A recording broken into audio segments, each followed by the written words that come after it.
আসসালামু আলাইকুম। আইনের খুঁটিনাটি বিষয় নিয়ে আপনাদের মাঝে হাজির হয়েছে আমি অ্যাডভোকেট ইউসুফ, প্র্যাকটিস করছি ঢাকা জজ কোর্ট। আজকে আলোচনা করব দত্তক পুত্র বা কন্যাকে সম্পত্তি দান করা যায় কি না।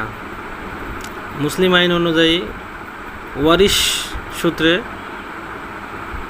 যাদের নাম আসবে শুধুমাত্র তাদেরকেই সম্পত্তি দান করা যাবে। এর বাইরে দত্তক পুত্র বা দত্তক কন্যাকে সম্পত্তি দান করা যাবে না। শুধুমাত্র সম্পত্তি সাফকাবলা সূত্রে তাদেরকে সম্পত্তি হস্তান্তর করা যাবে, এর বাইরে করা যাবে না।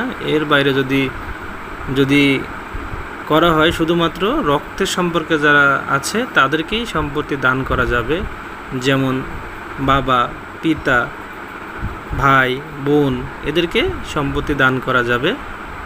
এর বাইরে যদি কাউকে সম্পত্তি দিতেই হয় উইলের মাধ্যমে দেওয়া যাবে এবং সাবকাবলার মাধ্যমে সম্পত্তি দিতে হবে। এর বাইরে দিলে সেটা অবৈধ হবে।